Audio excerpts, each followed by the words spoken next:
Hey guys, this is your 4 mallet crash course video.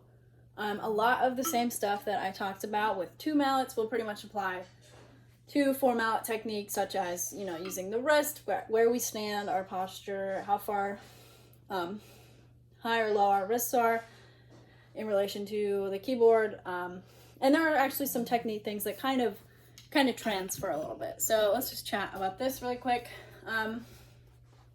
Obviously, if you play synth or maybe even rack, you probably won't get too much of an opportunity to play 4 mallets in the show, but it's always an option really if you want to do some warm-ups with the keyboards. We can help you learn 4 mallets and get better at that if that's something that you're interested in. Totally down to help you, and I'm sure all the other staff is down to help you as well. So that's an option, but here is your crash course. So if we're starting from the very beginning, in terms of how we hold 4, I know it looks weird. There are 2 really popular ways that we can hold 4 mallets. The first one I'm going to show you we don't use, but some people do use it. So if you see, another group using it or a video on Facebook or whatever, don't be like, that's wrong, because there are many different ways from all across the world that people have learned and developed these techniques of playing 4 or even 6 mallets sometimes. So this isn't the one we use, but this is a popular one that I've used in the past, and it's definitely useful in some settings. This is Burton grip. I'm not going to go into detail of how you hold it and stuff. It's kind of wacky. But this was developed by a guy named Gary Burton. A lot of jazz players use it, so jazz vibraphonists and stuff. They use it to keep their intervals. It's a lot easier to hold this when you're playing, chords and stuff than in our other way that I'm going to talk about in a second. But just know, quick, fast fact for you, this is Burton grip from Gary Burton. That's all you really need to know. Sometimes vibraphones use it, in marching band and indoor and stuff, but we don't really mess with that too much just because it's easier for us to stay unified if we're all using the same approach. So the technique that we are going to use is called Stevens grip, which is the other popular one that has been developing over the past 30 or 40 years, and has come out of a different type of grip, the mustard grip. So if you want to know more about that, just let me know and I'll give you the lowdown. But that's really all you need to know about the background of that. We use Stevens grip. It kind of just has become the standard in the marching arts over the past 20 years or so, just because it's the most versatile and we can get the most out of our instrument, and in terms of how wide we can make our intervals, we can get a lot of notes on the keyboard. So that's a little bit about why we use this grip as opposed to other ones. So just to give you a very basic beginner background, I'm sure most of you have probably heard this spiel before, but I'll just do it again just so you know. So obviously there are 2 mallets. There will be 2 mallets in each hand. What you're going to do is put your palm out pretty much flat, and then you're going to put one of the mallets sort of in the center. It really doesn't have to be in the center. I kind of play a little bit off center. Just depends on the size and shape of your hands again. But put it in the center, and then I put my pointer finger here and my thumb. This exactly is kind of how we hold 2 mallets. It's the same exact approach in terms of this T connection and this fulcrum point here. And then your middle finger is just going to wrap around. It's an awkward view. Yeah, it's going to wrap around. There's a lot of discrepancies in, the musical world about what the role of this middle finger is, but for our purposes, it should really just kind of be there to support. It doesn't necessarily need to hold it in your palm. That's a common thing that actually Lee Howard Stevens talks about in his book, but so that's a thing we can work towards, but it's really hard to figure that out right away. So for now, don't worry about it, about holding it with your middle finger. You can just kind of use it as a support system.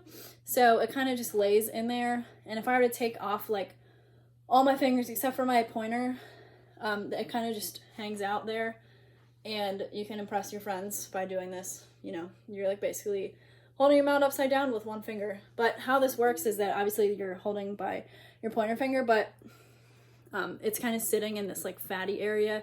So somewhere in between the center of your palm and this fat area is where you want to aim for. And then the other mallet is going to go on the outside with the back two fingers. So try to get a good demonstration here. You want to put them pretty much in like the webbing of your finger, or your back fingers, and then wrap them around. And like I said in the 2 mallet video, this is the time where we don't want a lot of mallet sticking at the back. We definitely don't want anything crazy like that. But I try to keep like 1/4 of an inch, maybe 1/2 inch maximum, because if you don't do that, your mallets, whenever you go to play, are going to be super uneven. But if you put it just in that right spot, they're going to be, you know, pretty much even. They're not going to be perfect, but as even as they can be, you know. So another thing to check out with this back one is make sure that it's not too far this way, facing the inward part of your palm, and not too far out. That's really painful. Don't do that. It should kind of just naturally rest, and it really should rest up against like this middle, or the second knuckle, I guess it is, of your middle finger right in here. It should kind of just be like in between this part of your knuckle and this knuckle. It's kind of hard to see, but yeah, so it kind of just chills there. And you can, you know, figure it out once you get comfortable with the grip. You kind of have your own signature like place of where it goes in your hand, because everyone's hands and fingers are different, like I said. So yeah. And then one other thing of like how I like to check to make sure it's kind of in the right spot is this outer mallet shouldn't be necessarily touching this pointer finger, but if it kind of looks like they're in a line, at least for when we're just doing like basic block chords and stuff, that's probably about accurate. You don't want, this is kind of like a crazy, you know, octave grip that we're not going to get into, and you definitely don't want this backwards thing. So if you keep it kind of like in line with that, you'll be okay. And then eventually you'll get like bumps on, you can't really see it, but bumps on your middle finger if you play enough. That will kind of help to guide your mallet to the right spot, and it'll just kind of be stuck there. So that's how you hold it. Just quickly again, center of the palm-ish, make your T connection, wrap that middle finger around, boom, boom. And then once again, this T connection, super important. Honestly, this is one of the things that's kind of the same, sort of.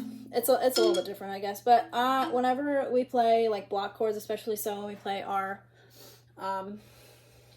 what's that one called? Vertical strokes, yeah, that one. Anything that's like block chord formality, we want our thumb and like this part of our hand to be facing the ceiling. So it's only slightly different. 2 mallets, we kind of want more of like this side to be facing the ceiling, but with 4, it's okay to have our thumb, and our thumbnail should be our like focal point for facing the ceiling. So let's see, yeah, this is kind of just like how I would set up, just so you can see what that looks like. This is what it looks like from the bottom part, and then yeah, cool. So just trying to give you some different angles of what you kind of want it to look like. Here is another one. Like I said, everybody's hands are different, so it might not look perfectly like mine, and yours might not look like your friends. It's okay. We're here to help you, and it's not going to look the same. So the one other big thing with 4 mallets is that our wrist rotation is still really the same. So if we're playing some block chords, I'll play it up here so you can see it better. Same concept. I don't want my wrists too low. I don't want them super high, but happy medium, where I can find that good amount of rotation to a happy 9 inches mezzo forte. That's about where I want it to be at, and then as I said before, it comes back up to the same height really every time. When we get faster, and if we're like chopping out on some 4 mallet stuff, we'll want to bring our wrists up a little bit actually, but I wouldn't recommend this for when we're just playing normal stuff. But when we get faster, we like to do this thing called the wrist pop. So if you can kind of see, this is really slow motion, but our wrist is actually going to come up above where our mallet heads are.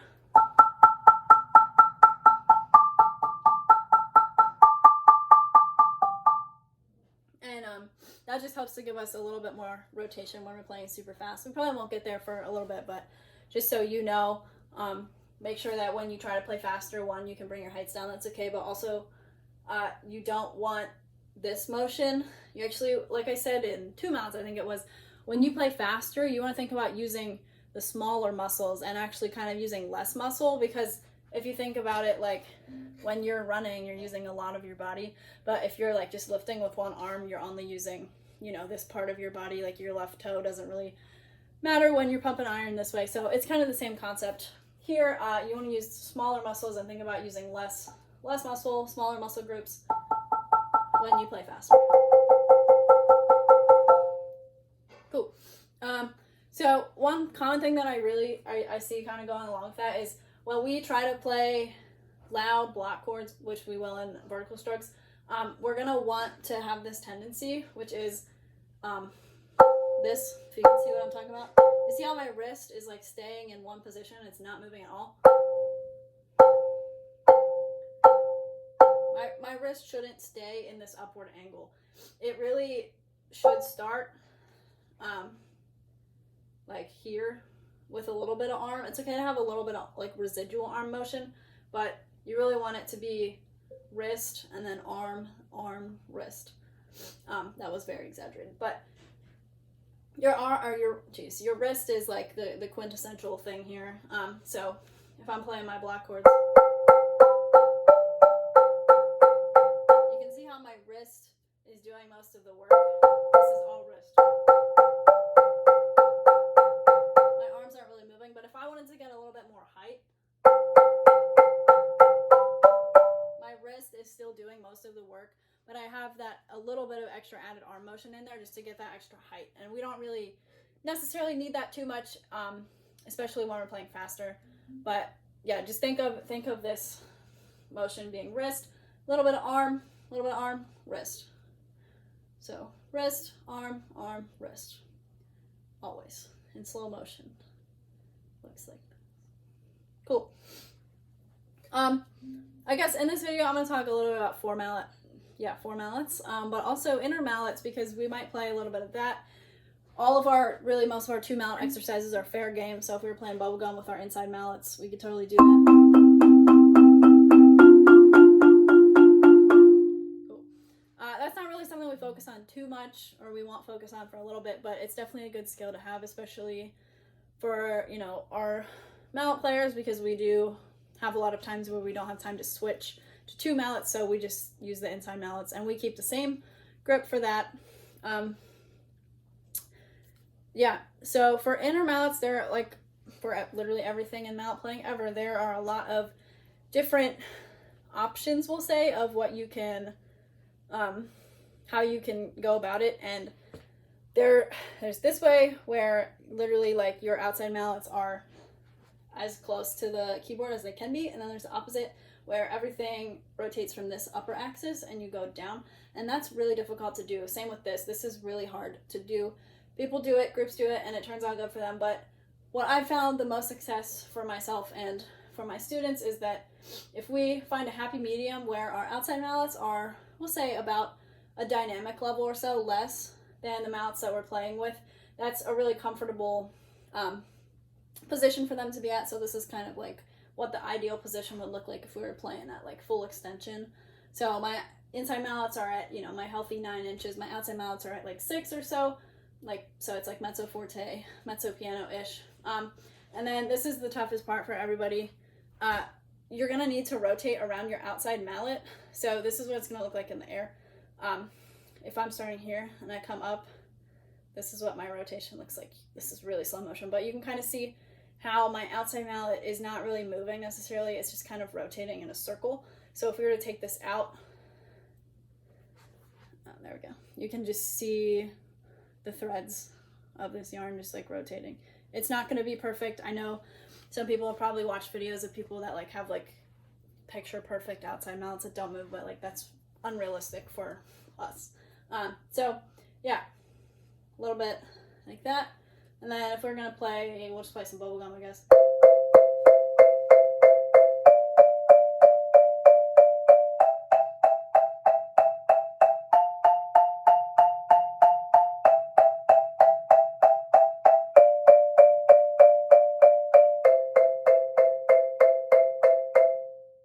And honestly, with inside mallets, it's okay if your wrist and like this part of your arm comes up a little bit. That's kind of natural, because you have to literally do that to turn your wrist to that angle. So don't worry about it if you're like, oh, my wrist is so high. I mean, if it's up here, that's probably too high, but you know, it can be up a little bit higher than if we were just playing normal 4-mallet block chords. The only other thing, we'll talk about that, don't worry, that was a lot in like, you know, a 15-minute video, but the only other thing I want to talk about is flamming. So a flam really is just when you have two implements of some sort and they don't necessarily hit at the same time, like drumming brings us up a lot. So we got, if this is my flam, my one hand is going to hit before the other one, you know, and in drumming that's fine, but we don't really do that in keyboard land. So with anything, just make sure that your mallets are truly hitting at the same time. This will happen when we get faster in anything, especially with 4 mallets. If we're playing, you know, some block chords and we get super fast, that's gonna happen, and that's okay. Just, you know, something of that nature will for sure happen to you. It happens to everybody. It's happened to me. You know, it is what it is. But just be aware that when you get to like that point, that's like really what we call your breaking point, because you can only play so fast, you know, and we have to like build up to that. So I guess that brings me to my last point. Obviously, 2 last points. If you have any questions, just like reach out to me on Slack or however you can communicate with me or other staff members. You know, we're all knowledgeable. We'll know how to help you. We have different strengths too. So yeah. Other thing, just make sure that you're staying active in sight reading and stuff. You know, like I think sight reading rhythms is something that we as a whole don't really do very well, and I think we just need to improve upon that. So just, you know, read music as much as you can, even if it's just like drumming on the ground with your hands, like that's still practicing, you know. But yeah, I think the last thing is just make sure that if you are interested in like practicing every day or like building up your chops, which you should be at this point, just make sure that you're doing it systematically and you're not just going for it. You also have to make sure you don't bite off more than you can chew, because you don't want to get into a situation where you are, you know, hurting yourself physically to the point where if you're like chopping out super fast at like, you know, 200 beats per minute, like you got to make sure that what you're doing is actually going to pay off in the long run. There's like a difference between a marathon and a sprint, and really this time right now, especially when we're not necessarily together, is your marathon time. It's our marathon time. So just make sure that you're planning out what you're practicing. Yeah, and if you have any questions, like I said, just let us know.